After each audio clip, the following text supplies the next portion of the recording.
সে আল্লাহর দরবারে সাজদা শুকর জানাই, সকলে বলি আলহামদুলিল্লাহ। দরুদ পাঠ করছি নিরহংকার নবীর উপরে, যে নবী মুহাম্মদ রাসূলুল্লাহ সাল্লাল্লাহু আলাইহি ওয়াসাল্লাম কাল কিয়ামতের দিন সমস্ত বনি আদমের সরদার হবেন, কথা তিনি পৃথিবীতে জানতেন। এই জন্য তার মনের ভিতরে কোনো অহংকার ছিল না। যে নবী মুহাম্মদ রাসূলুল্লাহ সাল্লাল্লাহু আলাইহি ওয়াসাল্লাম কাল কিয়ামতের দিন তার হাতে প্রশংসার পতাকা ধারণ করবেন এবং সেই পতাকার সাথে সমস্ত নবীর জন্য অবস্থান করবেন, এই কথা তিনি পৃথিবীতে জানতেন। এই জন্য তার মনের ভিতরে কোনো অহংকার ছিল না।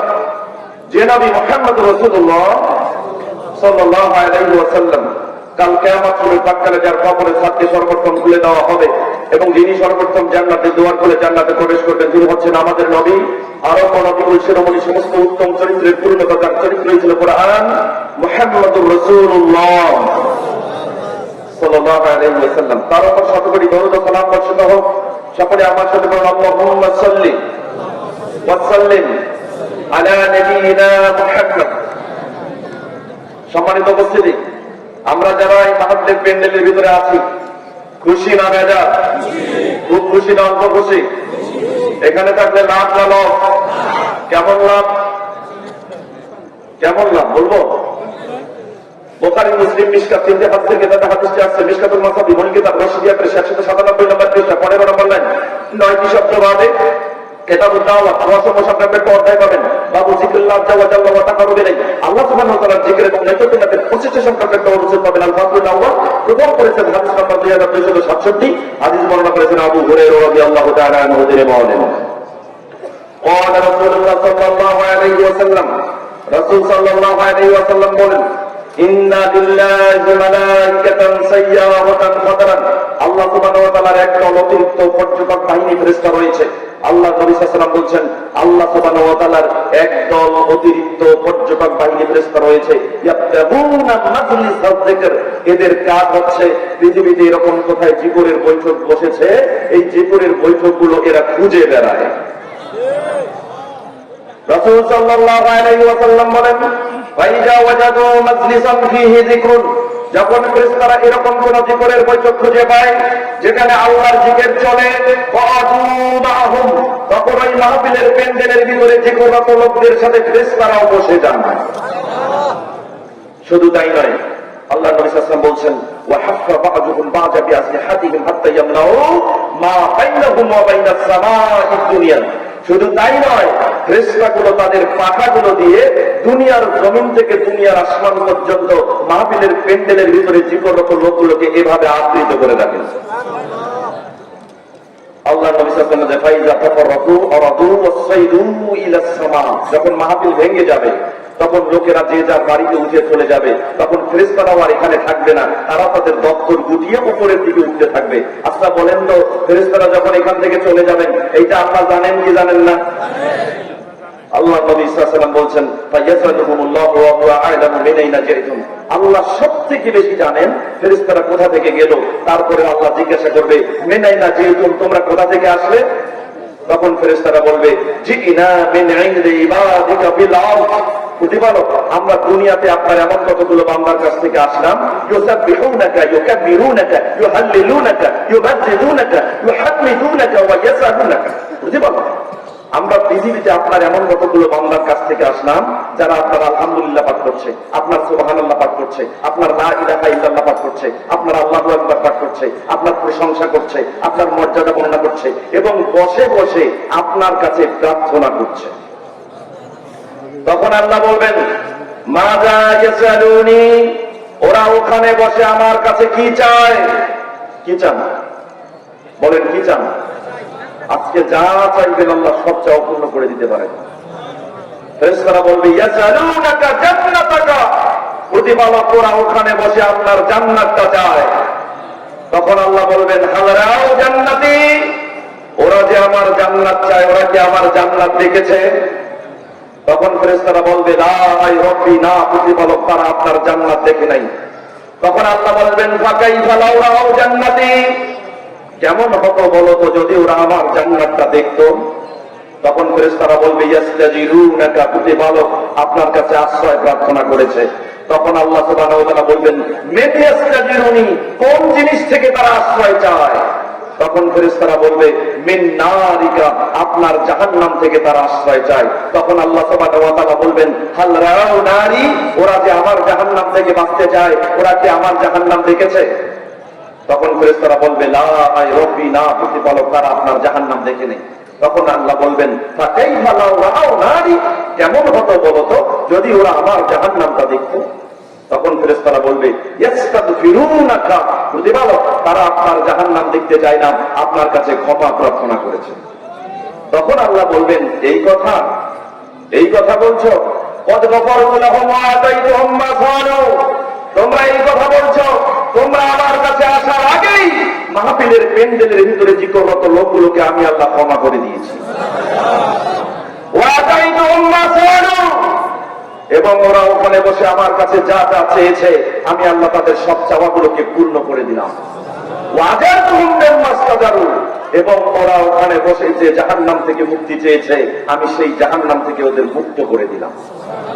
তখন ফেরেশতারা বলবে, রব্বি ফীহিম ফুলানুন আবদুল খাতায়া, প্রতিপালক, ওখানে কিছু লোক আছে পক্ষপাত দুষ্ট, পাপী, দোষী, ওরা মাহফিলে বসতে আসেনি, দেখতে এসেছে। ওরা বসতে আসেনি, ঘুরতে এসেছে। ওরা বসতে আসেনি, কিনতে এসেছে। ওরা বসতে আসেনি, বেচতে এসেছে। প্রতিপালক, ওরা যে ঘুরতে এসে বসে গেল, ওরা যে দেখতে এসে বসে গেল, ওরা যে ঘুরতে এসে বসে গেল, কিনতে এসে বসে গেল, বেচতে এসে বসে গেল, রাস্তা দিয়ে পায়চারি করছে, হঠাৎ ভাবলো লোকেরা বসে গেছে, আমরাও একটু বসে যাই। প্রতিপালক, ওরা যে দেখতে এসে বসে গেল, আপনি কি ওদেরকেও ক্ষমা করে দিলেন?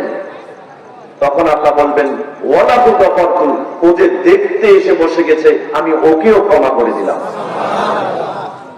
আল্লাহ সুবহানাহু ওয়া তাআলা বলছেন, হুমুল কওমু লা ইয়াশকা বিহিম জালিসুহুম, এটা এমন একটা সম্প্রদায়ের বৈঠক, এটা এমন একটা জনগোষ্ঠীর বৈঠক, এর বসার সাথী যদি পক্ষপাত দুষ্ট হয়, পাপী হয়, দোষী হয়, তাকে নিরাশ করা হয় না, তাকে মাফ করে দেওয়া হয়। সম্মানিত উপস্থিতি, তাহলে এই স্থানের মর্যাদা আল্লাহ সুবহানাহু ওয়া তাআলার কাছে কত বেশি এবার বুঝতে পেরেছেন? আপনি যে বসেছেন যে জায়গায়, এটা হচ্ছে জান্নাতের বাগান। কিসের বাগান? দলিল লাগবে না? তিরমিজি এবং মিশকাত হাদিসের কিতাবে হাদিসটি আছে, মিশকাতুল মাসাবি কিতাবে তাওয়াব 9 সংখ্যার একটা অধ্যায় পাবেন, বাবু যিকরিল্লাহ আযজা ওয়া জাল্লা ওয়া তাকরুবে ইলাইহি, আল্লাহ সুবহানাহু ওয়া তাআলা যিকরের মূল লক্ষ্যটাকে 25 সংখ্যার একটা অনুচ্ছেদ পাবেন। আল ফাসলুস সানি, দ্বিতীয় পরিচ্ছেদ, হাদিস নাম্বার 2271, হাদিস বর্ণনা করেছেন আনাস বিন মালিক রাদিয়াল্লাহু তাআলা আনহু তিনি বলেন, قال رسول الله صلى الله عليه وسلم, রাসূল সাল্লাল্লাহু আলাইহি ওয়াসাল্লাম বলেছেন, ইযা মারারতুম বিরিয়াদিল জান্নাহ ফারতাউ, আল্লাহর নবী সাল্লাল্লাহু আলাইহি ওয়াসাল্লাম বলেন, যখন তোমরা জান্নাতের বাগানের পাশ দিয়ে যাও, জান্নাতের বাগানের গাছের ফলগুলো পেট ভরে খাও। রাসূল সাল্লাল্লাহু আলাইহি ওয়াসাল্লামকে জিজ্ঞাসা করা হলো, কিলা মা রিয়াদুল জান্নাহ ইয়া রাসূলুল্লাহ, আল্লাহর নবী, জান্নাতের বাগান কোনটা? রাসূল সাল্লাল্লাহু আলাইহি ওয়াসাল্লাম বলছেন, হিলাকুয যিকর, জিকরের বৈঠক যেটা জান্নাতের বাগান সেটা। তাহলে আপনারা এখন কোথায় বসেছেন? তাহলে যারা দাঁড়িয়ে আছে ওরা কারা? হয় ওরা বসবে, নইলে ভলান্টিয়ার ভাইয়েরা ওদেরকে ওখান থেকে তাড়াই দিবি। কোন অধিকার নাই এখানে কারা দাঁড়িয়ে থাকা।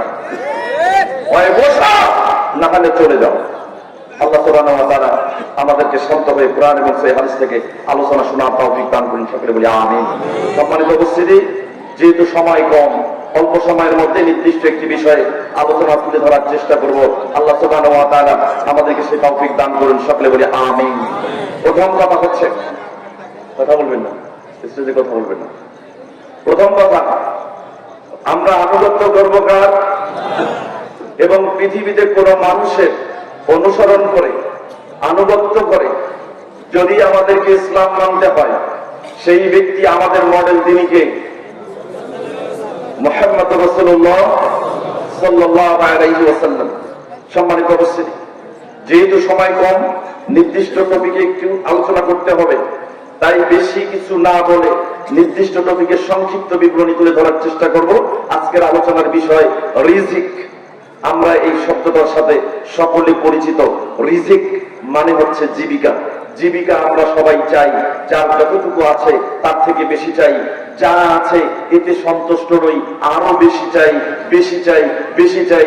এজন্য রিজিকের পিছনে আমরা ছুটছি এবং পৃথিবী জুড়ে সমস্ত মানুষ আমরা গোটা পৃথিবীকে সামনে নিয়ে আমাদের জীবিকা অন্বেষণ করছি। কিন্তু রিজিক কার পক্ষ থেকে আসে বলেন না? এবার আসেন কোরআন এবং সহিহ হাদিসের আলোকে রিজিক সম্পর্কে একটি প্রামাণ্য সংক্ষিপ্ত বিবরণী আমরা আপনাদের সামনে উপস্থাপন করার চেষ্টা করব। রিজিক কাকে বলে এই সম্পর্কে প্রখ্যাত মুহাক্কিক আলেম ঊনবিংশ শতাব্দীর শ্রেষ্ঠ মুহাক্কিক, যিনি সৌদি আরবের একজন গ্র্যান্ড মুফতি ছিলেন, মুহাম্মদ ইবনে সালেহ আল উসাইমিন রাহিমাহুল্লাহ, তিনি রিজকের সংজ্ঞা দিয়েছেন। তিনি বলছেন, মা ইউনতাফাহু বিহিল ইনসানু, মানুষ যা পেয়েছে, যা চেয়ে পেয়েছে অথবা না চেয়ে পেয়েছে, অথচ তার জীবনে এটার উপকার হয়েছে, এটার নাম হলো রিজিক। মানে আপনি আল্লাহর কাছে চেয়েছেন, পেয়েছেন, অথবা আল্লাহর কাছে চাননি কিন্তু আল্লাহ দিয়েছেন, আপনার উপকার হয়েছে, এর নাম রিজিক। তো তিনি বলছেন, আর রিজকু নাওআন, রিজিক হচ্ছে দুই প্রকার। এক, মা ইয়াকুমু বিহিল বাদান, যার সাথে আমাদের এই শরীরের সম্পর্ক, এটা হচ্ছে এক প্রকার রিজিক। সেটা কেমন? আল আকলু ওয়াশ শারাবু ওয়াল লিবাসু ওয়াল মাসকানু ওয়াল মারকুব। যেমন আমাদের এই শরীরে আমরা খাই, এই যে খাবার খাচ্ছি এটা রিজিক, এই যে পানি পান করি এটা রিজিক, এই যে পোশাক পরি এটা রিজিক। আমাদের এই শরীর যে খাটে ঘুমায়, যে বাড়িতে ঘুমায়, যে জায়গায় ঘুমায়, এবং আমাদের বাড়ি যে বাড়িটা যে জমির উপরে স্থাপিত, যেটা আমরা ব্যবহার করি, এটা হলো রিজিক। এরপরে আমাদের এই শরীর যে গাড়িতে উঠে, যে যানবাহনে ওঠে, যে সওয়ারিতে ওঠে, যে পশুর উপরে ওঠে, এগুলো সবকিছুই রিজিকের অন্তর্ভুক্ত, এটা আমাদের শরীরের সাথে সম্পৃক্ত। দুই, মা ইয়াকুমু বিহিদ্দীন, যার সাথে দিনের সম্পর্ক, ধর্মের সম্পর্ক, জীবন ব্যবস্থার সম্পর্ক, এটা দুই প্রকার। এক, ইলম, জ্ঞান। দুই, ঈমান। এক ইলম, দুই ঈমান। এটা দিনের সাথে সম্পৃক্ত, এটা রিজকের অন্তর্ভুক্ত। দেখেন এই এলাকায় অনেক মানুষ আছে না নাই? সবাই কি এই মাহফিলে আসতে পেরেছে? পারে নাই। তার মানে আজকে যে জ্ঞানের আলোচনাটা হবে, এই জ্ঞান যার রিজিকে আছে সেই পাবে, যার রিজিকে নাই সে কখনোই এই জ্ঞান পেতে পারে না। এই জন্য প্রাচীনকালে মুহাদ্দিসগণ বলেছেন, আল ইলমু রিজকুন, ইলম জ্ঞান হচ্ছে রিজকের অন্তর্ভুক্ত। আসমাউ রিজকুন, এমনকি জ্ঞানের কথা শ্রবণ করতে পারাটাও রিজকের অন্তর্ভুক্ত। আজকে যারা কথা শুনতে পাচ্ছেন, এটা রিজক হিসাবে আজকে পৃথিবীর 50,000 বছর আগে আল্লাহ সুবহানাহু ওয়া তাআলা এটা লিপিবদ্ধ করে রেখেছেন। চিন্তা করেন। এই জন্য তারা বলছেন,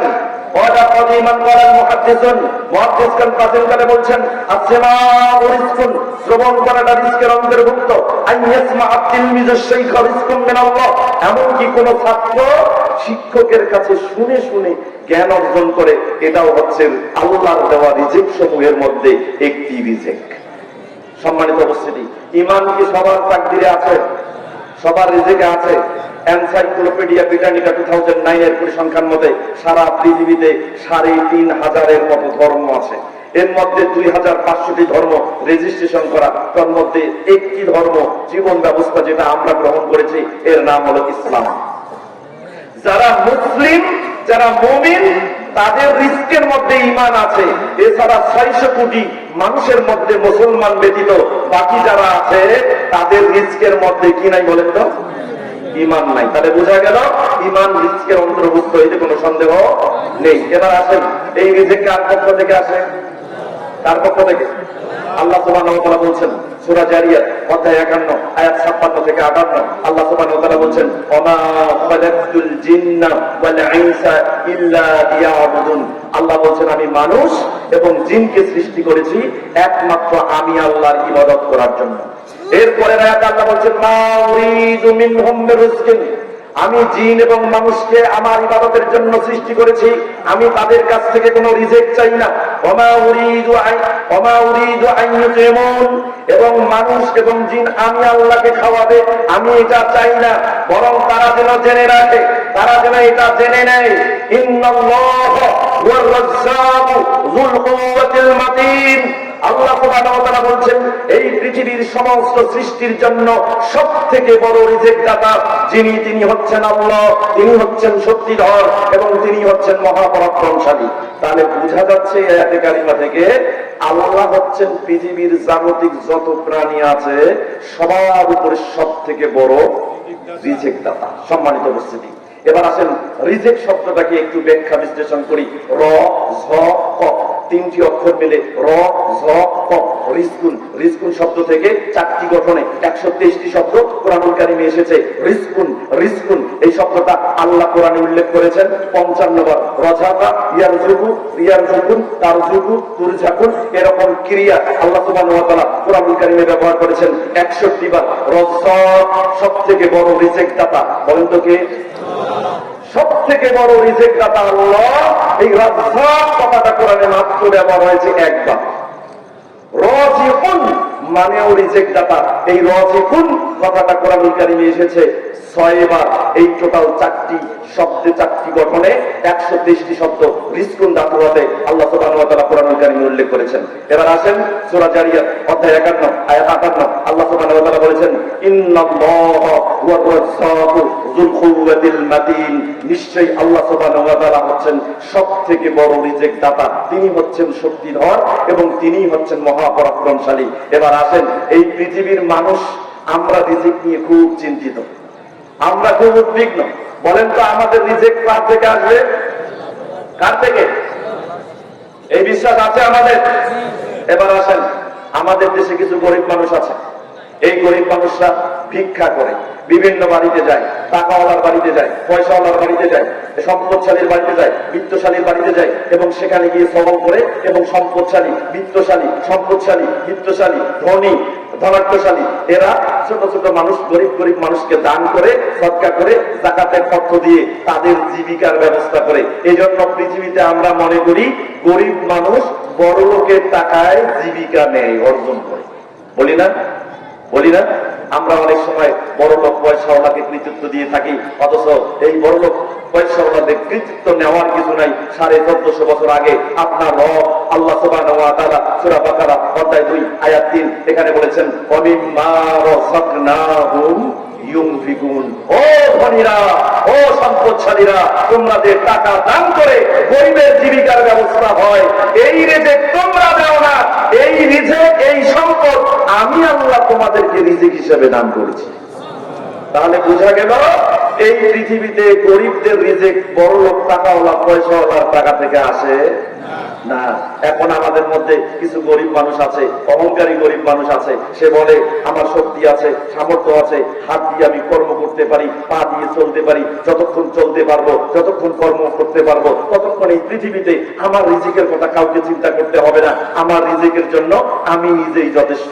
এরকম মানুষ ভাবে কি ভাবে না? বলে চিন্তা করেন, সে তার রিজিক অন্য কেউ দিতে পারে, অন্য কারো কাছ থেকে আসে, এটা কল্পনাই করে না, বরং সে মনে করে তার রিজিকের কৃতিত্ব তার নিজের একার। তাই বলে এই পৃথিবীর যেখানেই যাব, বনে যাব, জঙ্গলে যাব, যেখানেই যাব, আমার রিজিক আমি নিজে সঞ্চয় করে খাবো।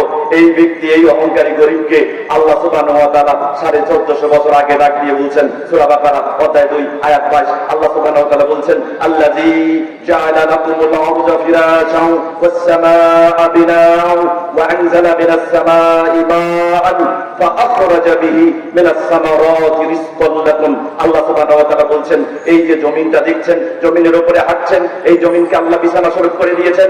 এই যে আকাশটা দেখছেন, আকাশকে ছাদ স্বরূপ করে দিয়েছেন। এই যে আল্লাহ আকাশ থেকে পানি বর্ষণ করান, পানি বর্ষিত হওয়ার পরে জমিন সিক্ত হয়ে যায়, জমিন ভিজে যাওয়ার পরে জমিনের নিচে থাকা বীজগুলোকে অঙ্কুরিত করে গাছে পরিণত করে সেই গাছে ফলমূল দিয়ে আল্লাহ তোমাদের জন্য জীবিকার ব্যবস্থা করেছেন। তাহলে বোঝা গেল এই পৃথিবীতে চলার পথে যা খাই, যা গ্রহণ করি, যা জীবিকা হিসেবে পাই, এতে মানুষের কোনো কৃতিত্ব নেই, যা আসে কার পক্ষ থেকে?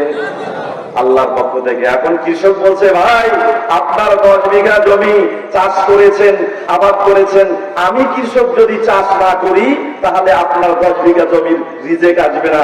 এখন দোকানদার যে কীটনাশকওয়ালা এবং সারওয়ালা বলছে তুমি জমি চাষ করে কোনো লাভ নেই, কখন কোন সার কিভাবে প্রয়োগ করতে হবে এটা যদি আমি বলে না দেই তাহলে তোমার জীবিকা ভালো আসবে না। কীটনাশকওয়ালা বলছে তোমার সার দেওয়ার পরেও উদ্বেলিত এই ফসলে শস্য আসবে না, পোকা ধরে খেয়ে ফেলবে, কখন কোন সময় কোন ওষুধ প্রয়োগ করতে হবে এটা যদি আমি বলে না দেই তাহলে তোমার জীবিকা আসবে না। তার মানে এই পৃথিবীতে মানুষের জীবিকার পিছনে প্রত্যেকটা মানুষ কৃতিত্ব নিতে চায়, কিন্তু সকল মানুষকে আল্লাহ ডাক দিয়ে এবার বলতেছেন 1450 বছর আগে। কোথায় পাবেন? সূরা জারিয়াত অধ্যায় 51 আয়াত 63 থেকে 65 আল্লাহ সুবহানাহু ওয়া তাআলা বলছেন, আফরাআইতুম মা তাহরুসুন। ও কৃষক ভাই, আল্লাহ তোমাকে ডাক দিচ্ছেন, কথা বলা যাবে না। শোনেন, ট্রিপল সি ফর্মুলায় কথা শুনতে হয়। সি ফর কনসেন্ট্রেশন, কনসেন্ট্রেট করতে হবে যে কথা বলে। সি ফর কন্টিনিউয়েশন, ধারাবাহিকভাবে কথা শুনতে হবে। আপনি প্রথমে শুনবেন, মাঝখানে শুনবেন না শেষে শুনবেন, কথা শোনা যাবে না। সি ফর কনজাম্পশন, শুধু শুনলেই হবে না, কথাগুলোকে ভোগ করে গিলে খেতে হবে। এই তথ্য আছে কোরআনুল কারীমে। এই কোরআন আপনাকে আল্লাহ দিয়েছেন কমপ্লিট কোড অফ লাইফ হিসেবে। এই কোরআন আপনার জীবন কিভাবে চলবে সেটার দিক নির্দেশনা দেওয়ার জন্য এসেছে, কিন্তু আপনি নিতে পারেন নাই। এই কথাগুলো ইহুদি খ্রিস্টান চুরি করেছে, অথচ এই কথা কোরআনে এসেছে। কোথায় পাবেন? সূরা আরাফ অধ্যায় 7 আয়াত 204 আল্লাহ সুবহানাহু ওয়া তাআলা বলেছেন, ওয়া ইযা কুরিয়াল কুরআনু ফাসতামিউ লাহু ওয়া আনসিতু। আল্লাহ সুবহানাহু ওয়া তাআলা বলেছেন, যখন তোমাদের সামনে কোরআন পাঠ করা হয়, কোরআনের কথা বলা হয়, কোরআনের ব্যাখ্যা করা হয়, কোরআনের বিশ্লেষণ করা হয়, তখন তোমরা মনোযোগ দিয়ে শোনো। আনসিতু, চুপ হয়ে যাও। হাস আপ ইউর ভয়েস, তোমার কণ্ঠকে একেবারে চুপ করে দাও। আমরা নিতে পারি নাই, ইহুদি খ্রিস্টানের কথা নিয়েছে, তাই বলছে it's implied to break in when someone is starting. যখন দুইজন কথা বলে তখন তৃতীয় জনের কথা বলাটা বেয়াদবি। আমি বলছি, আপনি শুনবেন। আমি জানি, বিশ্বাস করি, আমার থেকে জ্ঞানী প্রাজ্ঞ বিজ্ঞ অনেক লোক এখানে বসে আছে, আমাকে পড়াতে পারবেন এরকম লোক এখানে আছেন। কিন্তু কিছু সময় যেহেতু আমাকে সম্মান দিয়ে এখানে দাঁড় করিয়েছেন, আমি শিক্ষক, আপনি ছাত্র, মেনে নিলেন? তাহলে আপনার অবশ্যই এটা স্বীকার করতে হবে, শিক্ষকের সামনে ছাত্রের কোনো বেয়াদবি চলবে না। আল্লাহ আমাদের মাফ করুন, সকলে বলি আমিন। সম্মানিত উপস্থিতি, রিজেকের পিছনে সবাই কৃতিত্ব নিতে চায়। 1450 বছর আগে ওই কৃষককে আল্লাহ ডাক দিচ্ছেন, কীটনাশকওয়ালাকে ডাক দিচ্ছেন, সারওয়ালাকে ডাক দিচ্ছেন। আল্লাহ বলছেন, আবার আইতুম মা তাহরুসুন। ও পৃথিবীর মানুষ, তোমরা যেগুলো আবাদ করো, চাষাবাদ করো, এই সম্পর্কে কি ভেবেছো? তোমরা কি ভেবেছো? আআনতুম তাজরাউনাহু আম নাহনুজ যারিউন। কি ভেবেছো তোমরা? তোমরা যে জমি চাষ করো, জমি চাষ করার পরে লাঙ্গল দিয়ে মাটি ফেলে যে আলুর বীজগুলো গেড়ে দাও, তুমি যে জমি চাষ করো, লাঙ্গল দিয়ে ফাড়ার পরে যে ওখানে ভুট্টা এবং অন্যান্য শস্য দানাকে পুঁতবি, মাটির নিচে পুঁতে মাটিকে সমান করে দাও। আল্লাহ বলছেন, আআনতুম তাজরাউনাহু আম নাহনুজ যারিউন। তুমি কি জানো মাটির নিচে যে বীজ দিয়েছো, ওই বীজকে ফাটিয়ে দিয়ে ওই বীজ থেকে অঙ্কুরিত করেন কে? তুমি না আল্লাহ। তাহলে বোঝা গেল কৃষক চাষ করে কোনো লাভ নেই, কীটনাশকওয়ালা কীটনাশক প্রয়োগ করে কোনো লাভ নেই, সারওয়ালা সার দিয়ে কোনো লাভ নেই। আল্লাহ সুবহানাহু ওয়া তাআলা বলছেন, লাউ নাশাউ লাজআলনাহু হুতামা। আমি আল্লাহ যদি চাইতাম মাটির নিচে বীজটাকে আমি খড়কুটায় পরিণত করে দিতে পারতাম। এই ক্ষমতা আছে না নাই? তাহলে বোঝা গেল এই আয়াত থেকে পৃথিবীর কোন মানুষের রিজেক কোন মানুষ থেকে আসে না। তাহলে রিজেক কোথা থেকে আসে? কোথা থেকে আসে? দলিল আল্লাহ সুবহানাহু ওয়া তাআলা বলছেন, সূরা জারিয়াত অধ্যায় 51 আয়াত 22 আল্লাহ সুবহানাহু ওয়া তাআলা বলছেন, অফিস সামাই রিজকুকুম ওয়া মা তুআদুন। তোমাদের রিজেক আসমানে রয়েছে এবং তোমাদের সাথে কৃত প্রতিশ্রুতিগুলো সব আসমানে লিপিবদ্ধ আছে। সম্মানিত উপস্থিতি, রিজেক আসমানে আছে, অথচ দুনিয়াতে আমরা রিজেক গ্রহণ করছি। এই কথার ব্যাখ্যা কি? আমরা এই কথার ব্যাখ্যায় চলে গেলাম, তাফসীরের কিতাবগুলো খুঁজতে লাগলাম। খুঁজতে খুঁজতে দেখা গেল ওখানে ইমাম কুরতুবী রাহিমাহুল্লাহ আল জামি' লি আহকামিল কোরআন 19 নম্বর খণ্ড 486 নম্বর পৃষ্ঠা 51 নম্বর সূরা জারিয়াতের 22 নম্বর আয়াতের ব্যাখ্যায় ওখানে 1250 বছর আগে এর তাফসীর হয়ে গেছে। আজ পর্যন্ত 1450 বছর হয়ে গেল ইসলামের, এখন পর্যন্ত মুসলিম রিজেক কোথায় থাকে আমরা এখনো বুঝতে পারি নাই। সুফিয়ান সাউরি রাহিমাহুল্লাহ 97 হিজরিতে জন্মগ্রহণ করেছেন, 161 হিজরিতে ইন্তেকাল করেছেন। তিনি আয়াতের তাফসীর করেছেন, যেটা আজ থেকে 1250-1300 বছর হয়ে গেছে। তিনি বলছেন, তাফসীরে কুরতুবীতে এসেছে আল জামি' লি আহকামিল কুরআন 19 নম্বর খণ্ড 486 নম্বর পৃষ্ঠা 11 নম্বর সূরা জারিয়াতের 22 নম্বর আয়াতের ব্যাখ্যা। সেখানে তিনি বলছেন, ফিস সামাই রিজকুকুম এর ব্যাখ্যা হচ্ছে ইনদাল্লাহি ফিস সামাই রিজকুকুম, আল্লাহ সুবহানাহু ওয়া তাআলার কাছে প্রত্যেকটা মানুষের রিজিক আছে, মানে মাকতুবুন তাকদীরু রিজকিকুম, তোমাদের রিজিকের তাকদীর মাকতুবুন ফি উম্মিল কিতাব। আল্লাহ সুবহানাহু ওয়া তাআলা প্রত্যেকটা মানুষ কিয়ামতের আগ মুহূর্ত পর্যন্ত কতটুকু জীবিকা পাবে, কতটুকু খাবে, কতটুকু পান করবে, এটা তিনি সুরক্ষিত কিতাবের মধ্যে লিপিবদ্ধ করে রেখেছেন। তাহলে আসমানে যদি রিজিক থাকে, তাহলে দুনিয়াতে রিজিকের জন্য এত চিন্তা কিসের? এত চিন্তা কিসের? এত ছোটাছুটি কিসের? এত দৌড়াচ্ছেন কেন? 8,000 টাকা বেতন পান, ওভার ডিউটি 4 ঘন্টা করে আপনি 16,000 টাকা ইনকাম করতে চাচ্ছেন। যার 16,000 টাকা বেতন আছে সে আবার এটাকে 32,000 করার জন্য চিন্তা ভাবনা করছে। যার 32,000 আছে সে 64,000 করতে চাচ্ছে। এভাবে মুদ্রাস্ফীতি বেড়ে যাচ্ছে, কিন্তু রিজিকের কোনো উন্নয়ন হয় নাই। আমরা কেউ রিজিক চাই না, টাকা চেয়েছি। কেউ রিজিক চাই না, টাকা চেয়েছি। যার ফলে টাকা বেড়ে গেছে, টাকার মান কমে গেছে, কিন্তু রিজিক আমাদের বৃদ্ধি হয় নাই। কি আশ্চর্য ব্যাপার, আশ্চর্য ব্যাপার। একটু চিন্তা করেন। আল্লাহ সুবহানাহু ওয়া তাআলা বলছেন সূরা আনাম অধ্যায় 6 আয়াত 59, আল্লাহ বলছেন, ওমা তাসকুতু মিন ওয়ারাকাতিন ইল্লা ইয়ালামুহা, গাছের কোন পাতা ঝরে পড়বে না এটা আল্লাহ ছাড়া কেউ জানে। আপনি জানেন না? আপনি জানেন না? যে পাতাটা শক্ত, যে পাতাটা সবুজ, যে পাতাটা সতেজ, যে পাতাটা টাটকা, এটা কি সহজে ঝরে পড়ে? ঝরে পড়ে? এটা আপনি জানেন না? যে পাতাটা নাইট্রোজেনের অভাবে হলুদ হয়ে গেছে, ফসফরাসের অভাবে বেগুনি হয়ে গেছে, যে পাতার গোড়া পচে গেছে, কিনারা পচে গেছে, শুকনো হয়ে গেছে, এই পাতা ঝরে পড়বে, এটা আমরা জানি কি জানি না? অথচ আল্লাহ বলছেন কোন পাতা ঝরে পড়বে না এটা আল্লাহ ছাড়া কেউ জানে না। এই আয়াতের ব্যাখ্যা করছিলাম, হঠাৎ করে দেখি আমার বাড়ির জানলার পাশে একটা মেহগুনি গাছ ছিল। মেহগুনি গাছ থেকে 2টা তাজা পাতা ছিঁড়ে আমার সামনে পড়ে গেল। আমি ছুটে বের হয়ে গেলাম, গিয়ে দেখলাম 2টা কাঠ ঝগড়া লেগেছে। ঝগড়া করতে করতে গাছের আগায় পাতাগুলোকে তছনছ করে দিয়েছে। সেখান থেকে 2টি তাজা সবুজ পাতা ছিঁড়ে আমার সামনে এসে পড়ে গেছে। তখনই বুঝলাম আমাদের চিন্তার পরিধি আল্লাহ সুবহানাহু ওয়া তাআলার কথার গভীরতা বুঝতে পারে নাই। সম্মানিত উপস্থিতি, ওই আয়াতে আল্লাহ সুবহানাহু ওয়া তাআলা বলছেন, ওয়ালা হাববাতিন ফি যুলুমাতিল আরদ, আপনি জমি চাষ করেন, জমিকে লেভেল করেন, মাটিগুলোকে নরম করে বীজ ছিটাই দিচ্ছেন, বীজ ছিটাই দিচ্ছেন। কোন বীজটা মাটির নিচে পড়বে, কোন বীজটা মাটির উপরে বেশি থাকবে, এইটা পৃথিবীর কোনো মানুষ চিন্তা করেন নাই। জানেন কে? জানেন কে? আল্লাহ বলছেন, ওয়ালা ওয়াতবাতু ওয়ালা ইয়াবিসু ইল্লা ফি কিতাবিম মুবিন, কোন বীজটা পড়ে মাটির আর্দ্রতা পাবে, কোন বীজটা মাটির উপরে ভেসে থেকে শুষ্ক হয়ে যাবে, এটা আল্লাহ সুস্পষ্ট কিতাবের মধ্যে লিপিবদ্ধ করে রেখেছে। তাহলে বোঝা গেল জমি চাষবাস করে, জমি আবাদ করে বীজ ছিটিয়ে দিয়ে রিজিক উৎপন্ন হবে এই আশায় আছি, এর কোনো অস্তিত্ব নেই। কথা কি বুঝতে পারছেন? সম্মানিত উপস্থিতি, আল্লাহ সুবহানাহু ওয়া তাআলা বলছেন সূরা হুদ অধ্যায় 11 আয়াত 6, ওমা মিন দাব্বাতিন ফিল আরদি ইল্লা আলাল্লাহি রিজকুহা, পৃথিবীতে এমন কোন বিচরণশীল প্রাণী নেই যার রিজিকের দায়িত্ব আল্লাহ নেন নাই। তাহলে এই পৃথিবীতে যত প্রাণী আছে সকল প্রাণীর রিজিকের দায়িত্ব কে নিয়েছেন? সবার প্রাণ, সকলের রিজিকের অস্তিত্ব কোথায় আছে? কোথায় আছে? আল্লাহ সুবহানাহু ওয়া তাআলার কাছে। আমরা বুঝতে পারিনি। এখানে আল্লাহ সুবহানাহু ওয়া তাআলা বলেছেন দাব্বুন, দাব্বুন এর ব্যাখ্যা এসেছে তাফসীরে বাগাবী 2 নম্বর খণ্ড 374 নম্বর পৃষ্ঠা 11 নম্বর সূরা হুদের 6 নম্বর আয়াতের ব্যাখ্যা। এখানে বলা হচ্ছে দাব্বুন বলা হয় কুল্লু হাইওয়ানিন ইয়াদিব্বু, প্রত্যেকটা প্রাণী যা চলাচল করতে পারে, এই প্রত্যেকটা চলমান প্রাণীর রিজিকের দায়িত্ব আল্লাহ নিয়ে নিয়েছে। বলেন তো এই পৃথিবীতে কত প্রাণী আছে?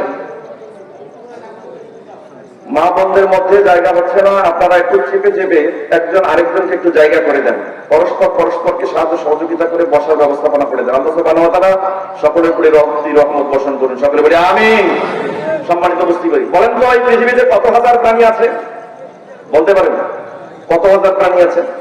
আমরা জানতাম আগেকার মসজিদের ইমামে খতিব বক্তব্যের মঞ্চে অর্থাৎ স্টেজে উঠে অথবা মসজিদের মেম্বারে দাঁড়িয়ে বলতো 18,000 মাখলুকাতের প্রাণী, এই 18,000 প্রাণীর রব আল্লাহ সুবহানাহু ওয়া তাআলার জন্য প্রশংসা। কত হাজার প্রাণী? 18,000। চিন্তা করেন, একটু বাস্তব পরিসংখ্যান দেই। আল্লাহ সুবহানাহু ওয়া তাআলা আমাদের এই পৃথিবীতে সাগর তৈরি করেছেন, সাগর সৃষ্টি করেছেন। এই সাগরের পানির 3টে স্তর রয়েছে। এর মাঝখানের যে স্তরটা রয়েছে, এইখানে বিজ্ঞানী এ পর্যন্ত গবেষণা করে 30,000 প্রজাতির উদ্ভিদের সন্ধান পেয়েছে। এখনো বিজ্ঞান সমুদ্রের গভীরতায় পৌঁছাতে পারে নাই। যতদূর পর্যন্ত পৌঁছাতে এখন পর্যন্ত প্রায় 15,000 প্রজাতির প্রাণীর অস্তিত্ব পাওয়া গেছে। তাহলে সাগরের পানির 2 স্তরে, এক স্তরে 30,000, আরেক স্তরে 15,000, তাহলে 15 আর 30 মিলে কত হাজার? 45,000 প্রাণী এবং উদ্ভিদের অস্তিত্ব যদি সাগরের পানির 2টে স্তরে পাওয়া যায়, তাহলে এই গোটা পৃথিবীতে কত হাজার উদ্ভিদ এবং প্রাণী আছে? কত হাজার মাখলুকাত আছে? দেখেন, প্রতিদিন একটা সূরা পড়েন, সূরাতুল ফাতিহা, অধ্যায় 1, আয়াত 1, সর্বশেষ শব্দ আলহামদুলিল্লাহি রাব্বিল। যারা আরবি ব্যাকরণ ভালো বোঝেন, আলামিন শব্দটা হচ্ছে বহুবচন, এক বচনে হচ্ছে আলাম। আলাম মানে জগৎ, আলামিন মানে অনেকগুলো জগৎ, আলাম মানে হচ্ছে জগৎ, আলামিন মানে অনেকগুলো জগৎ। কতগুলো জগৎ? এই আয়াতের ব্যাখ্যা এসেছে আল জামি লি আহকামিল কোরআন, অর্থাৎ ইমাম কুরতুবী রাহিমাহুল্লাহ 1 নম্বর খণ্ডে 214 নম্বর পৃষ্ঠা, 1 নম্বর সূরা সূরাতুল ফাতিহা 1 নম্বর আয়াতের সর্বশেষ শব্দ আলামিনের ব্যাখ্যা এসেছেন ওহাব ইবনে মুনাব্বা। তিনি বলছেন, একজন তাবী, আল্লাহ সুবহানাহু ওয়া তাআলা 18,000 জগৎ রয়েছে, তার মধ্যে পৃথিবী একটা জগৎ। আবু সাঈদ আল-খুদরি রাদিয়াল্লাহু তাআলা আনহু বলছেন, আল্লাহ সুবহানাহু ওয়া তাআলার 40,000 জগৎ রয়েছে, তার মধ্যে পৃথিবী একটা জগৎ।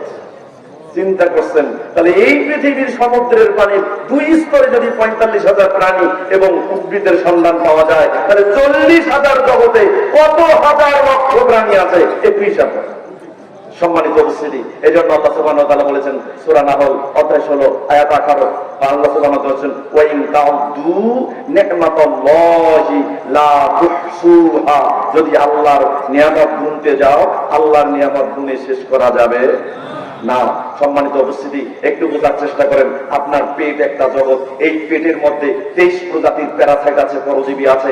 আপনার পেটের মধ্যে 15 প্রজাতির কৃমি আছে। এই কৃমির পরিপাক তন্ত্র নাই, খাবার খাবে, হজম করবে কেমনে, এইরকম ব্যবস্থাপনা নাই। এই কৃমি কি খাবে? আপনার পেটের ভিতরে আছে, কি খাবে? কোনদিন কোন মানুষ কৃমির রিজিকের কথা চিন্তা করে? কিন্তু আমরা নিজের রিজিকের কথা খুব চিন্তা করি, খুব চিন্তা করি। এই জন্য আল্লাহ বলছেন আলহামদুলিল্লাহি রাব্বিল আলামিন। এই পেটের ভিতরে কৃমি আছে, 15 প্রজাতির কৃমি।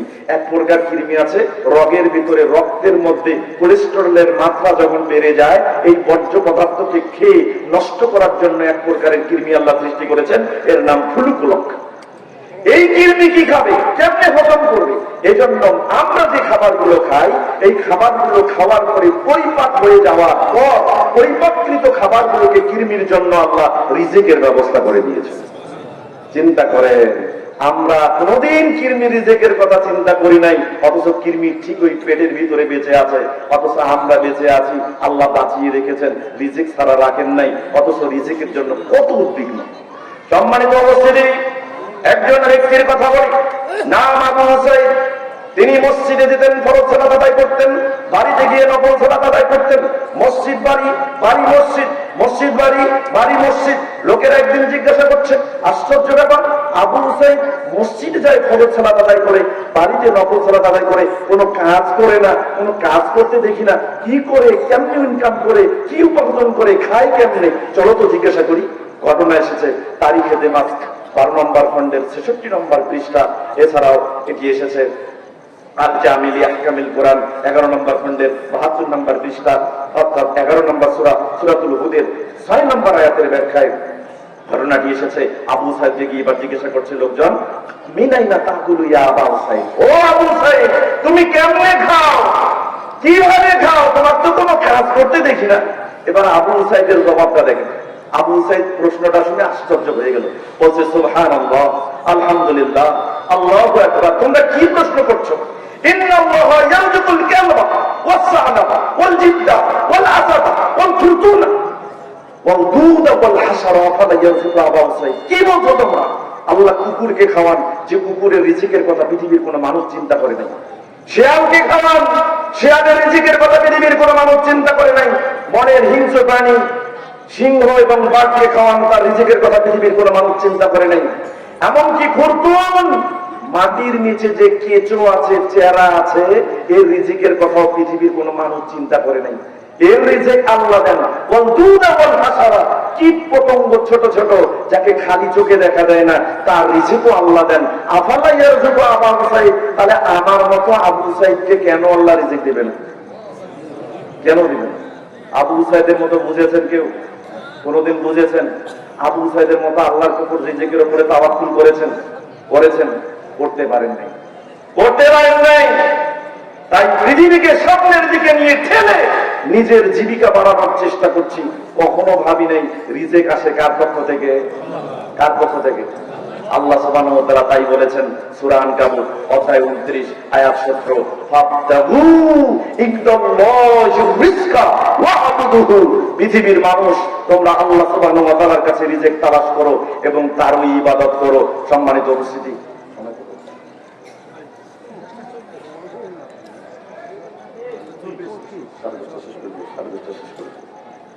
সম্মানিত উপস্থিতি, তাহলে এই রিজিক আল্লাহ সুবহানাহু ওয়া তাআলার পক্ষ থেকে আসে। গোটা পৃথিবীটাকে আল্লাহ সুবহানাহু ওয়া তাআলা রিজিক হিসেবে আপনার পেছনে লেলিয়ে দিয়েছে, অথচ আমরা আমাদের রিজিক নিয়ে উদ্বিগ্ন হওয়ার কারণে গোটা পৃথিবীকে সামনে নিয়ে ঠেলছি। আল্লাহ সুবহানাহু ওয়া তাআলা বলেছেন সূরা মুলক অধ্যায় 67 আয়াত 15, আল্লাহ বলেছেন ওয়াল্লাযী জাআলা লাকুমুল আরদা যালুলা, আল্লাহ এই পৃথিবীটা তোমাদের জন্য সুগম করে দিয়েছেন, তোমাদের অনুগামী করে দিয়েছেন। আল্লাহ সুবহানাহু ওয়া তাআলা বলছেন ফামশু ফি মানাকিবিহা, তোমরা এই পৃথিবীর সর্বত্র, তোমরা এই পৃথিবীর সর্বত্র বিচরণ করো, তোমরা এই পৃথিবীর এক প্রান্ত থেকে আরেক প্রান্ত যাও। ওয়া কুলু মির রিজকিহি, এবং পৃথিবীর যেখানেই পৌঁছাবে, যেখানেই তোমার ক্ষুধা লাগবে, যেখানেই তোমার পিপাসা লাগবে, পৃথিবীর যেখানেই অবস্থান করবে, সেখান থেকেই আল্লাহর দেওয়া রিজিক তুমি খাও। তাহলে বোঝা গেল আপনার রিজিকের দায়িত্ব আল্লাহর কাছে, আপনার চিন্তা করার কোনো দরকার বা প্রয়োজন নেই। অথচ পৃথিবীতে আল্লাহ কাউকে ধনী বানিয়েছে, কাউকে গরিব বানিয়েছে, কাউকে বেশি দিয়েছে, কাউকে কম দিয়েছে। এর জন্য দায়ী কে বলেন তো? আপনি না আল্লাহ? হ্যাঁ, চিন্তা করছেন? বলতেছে আল্লাহ। আরে ভাই, আপনার যে রিজিক আল্লাহ কম দিল, কোনদিন এইভাবে ভেবেছেন নিশ্চয়ই আমার কোনো দোষ আছে, আমার কোনো ত্রুটি আছে, আমার কোনো কমতি আছে, এজন্য আল্লাহ আমাকে কম দিয়েছেন? নিশ্চয়ই যে লোকটার বেশি দিয়েছে তাকে আল্লাহ ভালো পেয়েছেন, তার ভালো কিছু গুণ আছে, এই গুণের কারণে আল্লাহ তাকে ঢেলে দিয়েছেন। এইভাবে কখনো চিন্তা করেছেন? কনফিউজ তাইসেলফ, নিজের দোষ স্বীকার করে কোনোদিন এই কথা বিবেচনা করেছেন? করেন নাই। রিজিক আল্লাহর পক্ষ থেকে আসে, অবশ্যই এটা নিয়ামত। নিয়ামত আল্লাহ পুরস্কার হিসেবে দান করেন, যাকে ইচ্ছা বেশি দেন, যাকে ইচ্ছা কম দেন, এই ক্ষমতা আল্লাহর আছে না নাই? আল্লাহ সুবহানাহু ওয়া তাআলা বলেন সূরা আলে ইমরান অধ্যায় 3 আয়াত 37, আল্লাহ সুবহানাহু ওয়া তাআলা বলেন ইন্নাল্লাহা ইয়ারযুকু মান ইয়াশাউ, আল্লাহ যাকে ইচ্ছা রিজিক দেন বিগয়রি হিসাব, কোনো হিসাব করেন না।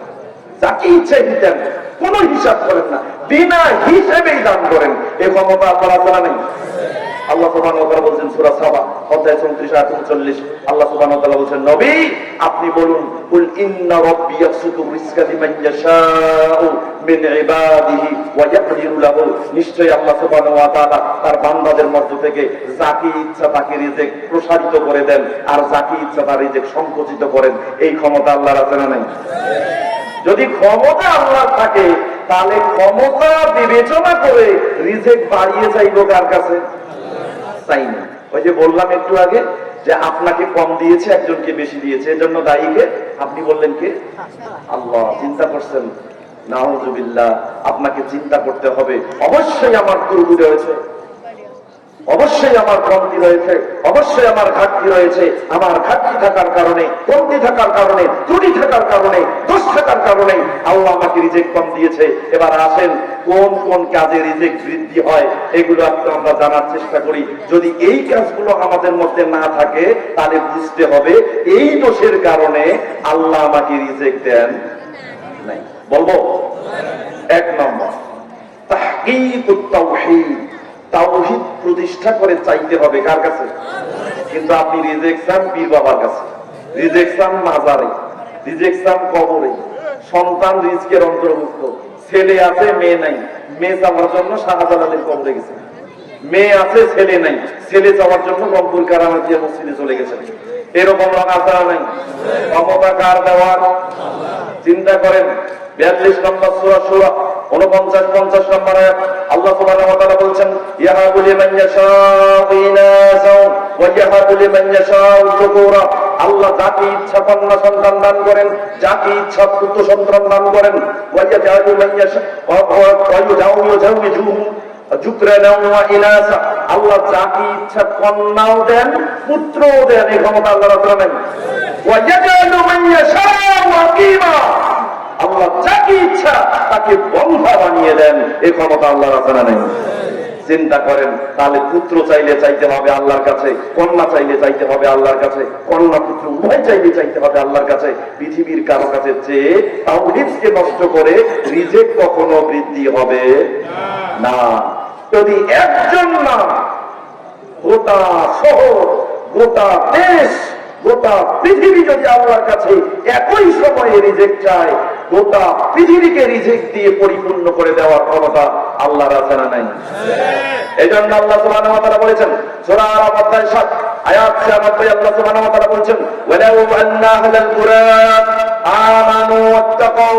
যদি গোটা উপত্যকাবাসী, গোটা শহরবাসী, গোটা জনপদবাসী, গোটা গ্রামবাসী, গোটা দেশবাসী, গোটা পৃথিবীবাসী আল্লাহ সুবহানাহু ওয়া তাআলার প্রতি ঈমান আনয়ন করে এবং তাকেই ভয় করে, এই আল্লাহকেই ভয় করে যদি কোনো কিছু চায়, এককভাবে তাওহীদ প্রতিষ্ঠা করে কোনো কিছু চায়, রিজেক্ট বৃদ্ধি করে চায়, আল্লাহ সুবহানাহু ওয়া তাআলা ওই ব্যক্তিকে অবশ্যই পরিপূর্ণ করে দান করবেন। এই ক্ষমতা আল্লাহর আছে না? বিশ্বাস করেন, বিশ্বাস করেন। আল্লাহ বলেন লা ফাতাহনা আলাইহিম বারাকাতিন মিনাস সামাই ওয়াল আরদ। আসমান এবং জমিনে যত রিজিক আছে, যত নিয়ামত আছে, ওই জনপদবাসী, ওই দেশবাসী, ওই গ্রামবাসী, ওই পৃথিবীবাসী সবার জন্য আমি আল্লাহ উন্মুক্ত করে দেব। কিন্তু চাই না। পৃথিবীর মানুষের কাছে আমরা চাই, দৌড়াই কোথায় এমপির কাছে, দৌড়াই কোথায় চেয়ারম্যানের কাছে, দৌড়াই কোথায় মানুষের চামচামি করতে, যা আছে তার থেকে আরেকটু বাড়ায় নেওয়ার জন্য সারাদিন তোষামত করে মানুষকে উপরে তুলছি। আল্লাহর কাছে কখনো আল্লাহমুখী হয়ে যায় নাই। তাহলে তাওহীদ যদি আপনার চাওয়ার ক্ষেত্রে কেটে যায়, আল্লাহ কি দিবেন? আরে পৃথিবীর মানুষ একবার চাইছেন দিবে, দ্বিতীয়বার চাইছেন দিবে, তৃতীয়বার চাইছেন দিবে, চতুর্থবার যখন চাবেন তখন কিন্তু বিরক্ত হবে। আমার মতো লোকও বিরক্ত হয়ে যাবে, আপনার মতো লোকও বিরক্ত হয়ে যাবে। অথচ আল্লাহ সুবহানাহু ওয়া তাআলা এমন একজন রব, সারা পৃথিবীতে সারা জীবনে 100 কোটিবারও যদি চান আল্লাহ কখনো বিরক্ত হন। পৃথিবীর মানুষ চাইলে বিরক্ত হয়, কিন্তু আল্লাহ না চাইলেই রাগান্বিত হয়ে যায়। চিন্তা করেন। চলেন, তিরমিজি নামে একটা হাদিসের কিতাব আছে, আবু আবু দাওয়াত দোয়াসমূহ সংক্রান্ত অধ্যায় সমূহের একটা শিরোনাম হবে বাব আলা সাবিলে তাআদ্দুদ, স্বতন্ত্র একটি অনুচ্ছেদের হাদিস নাম্বার 3373। আবু হুরায়রা রাদিয়াল্লাহু তাআলা আনহু থেকে বর্ণিত। তিনি বলেন রাসূল সাল্লাল্লাহু আলাইহি ওয়াসাল্লাম বলেছেন মান লাম ইয়াসালিল্লাহ ইয়াগদাব আলাইহি। যে ব্যক্তি আল্লাহর কাছে চায় না, আল্লাহ তার উপরে রাগান্বিত হন। চিন্তা করছেন? তাহলে মানুষের কাছে চাইলে রাগান্বিত হয়, আল্লাহর কাছে না চাইলে রাগান্বিত হয়। তাহলে চাইতে হবে কার কাছে?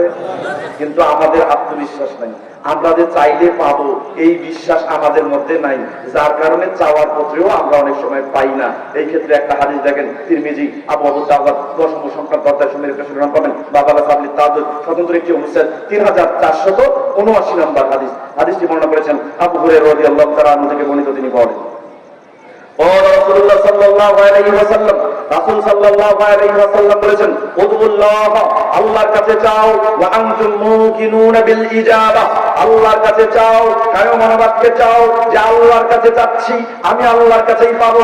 এজন্য তুমি এই মনোবাসা নিয়ে চাও, আল্লাহ তোমার কাছে চাই, পাবো বলে চাই, আল্লাহ তোমার কাছে চাই, দিবে বলে চাই, আল্লাহ তোমার কাছে চাই, তোমার ক্ষমতা আছে বলে চাই, আল্লাহ তোমার কাছে আর চাই, চাই চাই চাই, তোমার কাছে পাবোই, এজন্য আমি আল্লাহ চাই, তুমি দিবে বলে চাই, তোমার কাছে চাই, আমি পাবোই পাবো আল্লাহ, এই বিশ্বাস নিয়ে যাই। চেয়ে দেখেন, এই আত্মবিশ্বাস নিয়ে চেয়ে দেখেন। আল্লাহ নবী সাল্লাল্লাহু আলাইহি ওয়াসাল্লাম বলেন, ইন্নাল্লাহা লা ইয়াজিবু দুআআন মিন কলবিন গাফিলিন লাহিন, যে ব্যক্তি আল্লাহর কাছে দৃঢ় প্রত্যয় নিয়ে, দৃঢ় বিশ্বাস নিয়ে, দৃঢ় আত্মবিশ্বাস নিয়ে না চেয়ে, গাফিল হৃদয় নিয়ে, দুই আশা নিয়ে, দেবে কি দেবে না, দেবে কি দেবে না, দোটানায় পড়ে যায়, আল্লাহ এই ব্যক্তির দোয়া কখনো কবুল করেন না। তাহলে দৃঢ় প্রত্যয় নিয়ে চাইবেন, আমি চাচ্ছি পাবই, আল্লাহর কাছে চাচ্ছি আল্লাহ দিবে, আল্লাহর কাছে চাচ্ছি আল্লাহরই ক্ষমতা আছে দেওয়ার, তাই আল্লাহর কাছে চাচ্ছি আল্লাহ দিয়ে দিবেন, কোনো কমতি করবেন না, রিজেক্ট বেড়ে যাবে। দুই, রিজেক্ট বাড়বে। 2 নম্বর কারণ, ভালো করে দেখেন, এই ঘাটতিটা সবার আছে, ইকামাতুস সালাহ, সালাত কায়েম করা, সালাত প্রতিষ্ঠা করা। আপনার এই গ্রামে আপনার সাথী, আপনার বন্ধু, আপনার আত্মীয় স্বজন, দেখেন যার বাড়িতে অভাব রয়েছে, যার রিজেকে কমতি রয়েছে, দেখেন তার বাড়িতে 5 ওয়াক্ত সালাতের কোনো হিসাব ঠিক নাই, 100% ঠিক নাই, যার কারণে তার রিজেকের বৃদ্ধি হয় নাই, বৃদ্ধি হয় নাই। আল্লাহ সুবহানাহু ওয়া তাআলা বলছেন সূরা তাহা অধ্যায় 20 আয়াত 132, আল্লাহ সুবহানাহু ওয়া তাআলা বলছেন, ওয়াবুর আহলাকা বিস-সালাত ওয়াসতাবির আলাইহা, মানুষকে আল্লাহ আদেশ করছেন, তুমি তোমার পরিবারকে সালাতের জন্য আদেশ দাও এবং তুমি সালাতের উপরে অবিচল থাকো। লা নাসআলুকা রিজকান নাহনু নারযুকুকা, আমি তোমার কাছে কোনো রিজিক চাই না, তুমি সালাত আদায় করে আমার কাছে চাও, আমি আল্লাহ তোমার রিজিক দিয়ে দিব।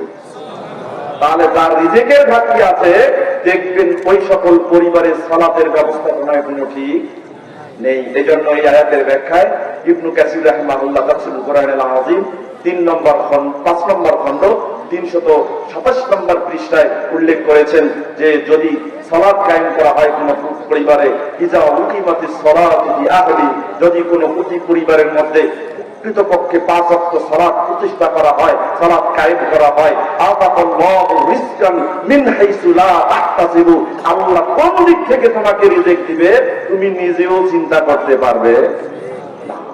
3 নম্বর কারণ, রিজিক বাড়বে। এই পৃথিবীতে ভয় করবেন শুধু একজনকে, তিনি কে? কে? এখন ইমাম সাহেব সামনে পড়ে গেছে, বিড়ি টানতে টানতে আসতেছেন, এখন ইমাম সাহেবকে দেখে বিড়ি ফেলাই দিচ্ছেন, ফাঁকা জায়গায় এতক্ষণ বিড়ি টানছেন, আল্লাহ দেখে নেই, যখন ইমাম সাহেবের সামনে আসছেন তখন আল্লাহ দেখছে, বিড়ি ফেলাই দিচ্ছেন। বলেন তো ভয় করতে হবে কাকে? সর্বক্ষেত্রে যদি আল্লাহর ভয় থাকে, ব্যবসা করার ক্ষেত্রে হালাল পণ্য বেচবেন, কখনো হালালের সাথে হারাম মিশ্রণ করবেন না, হালাল ব্যবসা নিয়ে থাকবেন, কাউকে ঠকাবেন না, হালাল ব্যবসা করবেন, কাউকে ঠকাবেন না, কারো সম্পদ মেরে দিবেন না। যদি হালাল স্বচ্ছভাবে ব্যবসা বাণিজ্য করে, তাহলে নিঃসন্দেহে রিজিকে বৃদ্ধি করে দিবেন কে? আল্লাহ। সম্মানিত উপস্থিতি, তাহলে আল্লাহর কাছে রিজিক বৃদ্ধি করতে চাইলে অবশ্যই ভয় করতে হবে কাকে? কাকে? পৃথিবীর কাউকে ভয় করে কোনো হারাম ছাড়াও যাবে না, হালাল ধরাও যাবে না। একমাত্র আল্লাহকে ভয় করে হালালটা করতে হবে, হারামটাকে ছাড়তে হবে। রাজি আছেন? রাজি আছেন? নিঃসন্দেহে আল্লাহ রিজিক বৃদ্ধি করে দিবে। আল্লাহ সুবহানাহু ওয়া তাআলা বলছেন 65 নম্বর সূরা তারাক আয়াত নাম্বার 2-3, আল্লাহ বলছেন, ওমান ইয়াত্তাকিল্লাহা ইয়াজআল লাহু মাখরাজাও ওয়া ইয়ারযুকুহু মিন হাইসু লা ইয়াহতাসিবু, আল্লাহ সুবহানাহু ওয়া তাআলাকে যে ব্যক্তি ভয় করে, অবশ্যই আল্লাহ সুবহানাহু ওয়া তাআলা দুনিয়াতে তার পদমর্যাদা বাড়িয়ে দেন এবং দুনিয়াতে তার রিজিক কোন দিক থেকে আসবে, কোন দিক থেকে দিবেন, ব্যক্তি নিজেও বুঝতে পারবে না। 4 নম্বর কারণ, তাওয়াক্কুল করবেন কার উপর? খালি পেটে বের হইছেন, খালি পেটে বের হইছেন সকালবেলা খালি পেটে বের হইছেন, এই পেট ভরানোর দায়িত্ব কার? এখন সকালবেলা খালি পেটে বের হইছেন, কিন্তু আল্লাহর উপর তাওয়াক্কুল করেন নাই। বের হইছেন, কেউ না কেউ ডাকলে তার বাড়িতে চলে যাবেন, বের হয়ে চলে গেছেন, এখন কেউ ডাকেনি, কারো বাড়িতে যাওয়া হয় নাই, খাওয়াও হয় নাই। এরপর বাড়িতে ফিরে এসেছেন, বউকে বললেন আজকে বাড়ি থেকে বের হয়েছি, আজকে বাড়িতে খাই নাই, তাই কোথাও কেউ খাওয়াইতে আমাকে ডাকে নাই। তখন আপনার বউ বলছে, যেদিন বাড়ি থেকে না খেয়ে বের হবা সেদিন আর তোমাকে কেউ ডাকবে না। চিন্তা করছেন, আপনি কি আল্লাহর উপর তাওয়াক্কুল করে বেরিয়েছেন? বিসমিল্লাহি তাওয়াক্কালতু আলাল্লাহ এ কথা বলেছেন? বলেন নাই।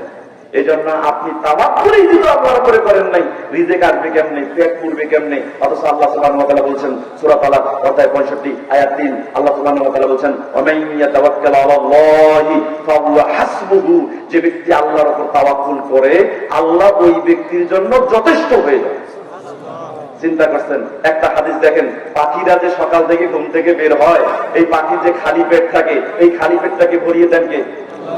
কোনদিন কোন মানুষ পাখির খালি পেট হয়ে বের হওয়া যাওয়ার কথা চিন্তা করেছে? এবার হাদিস দেখেন, তিরমিজিতে এসেছে। তিরমিজি আবওয়াবুজ জুহদি, দুনিয়া বিমুখিত হওয়া সংক্রান্ত অধ্যায় সময়ের একটা শিরোনাম পাবেন, বাবু তাওয়াক্কুল আলাল্লাহ, আল্লাহর উপরে তাওয়াক্কুল করা সংক্রান্ত একটা অনুচ্ছেদ পাবেন। এই অনুচ্ছেদের 2344 নম্বর হাদিস। হাদিসটি ব্যাখ্যা করছেন, তাহকিক করেছেন নাসিরউদ্দিন আলবানী সিলসিলাতে হাদিস সহিহা, হাযা হাদিসুন ওয়া সানাদুহু সহিহুন। হাদিসটি এবং তার সনদ সহিহ। হাদিসটি বর্ণনা করেছেন ওমর ইবনে খাত্তাব রাদিয়াল্লাহু তাআলা আনহু থেকে বর্ণিত। তিনি বলেন রাসূলুল্লাহ সাল্লাল্লাহু আলাইহি ওয়াসাল্লাম, রাসূল সাল্লাল্লাহু আলাইহি ওয়াসাল্লাম বলেছেন, লাউ আন্নাকুম কুনতুম তাওয়াক্কালুনা আলাল্লাহ হাক্কা তাওয়াক্কুলিহি, আল্লাহর নবী সাল্লাল্লাহু আলাইহি ওয়াসাল্লাম বলেন, কোন ব্যক্তি যদি প্রকৃতপক্ষে আল্লাহ সুবহানাহু ওয়া তাআলার উপরে তাওয়াক্কুল করে, লা রুজিকতুম কামা তুরজাকুত তায়রু, তাহলে ওই ব্যক্তিকে খাবার দিবেন, রিজিক দিবেন যেভাবে পাখিকে রিজিক দেওয়া হয়। কিরকম?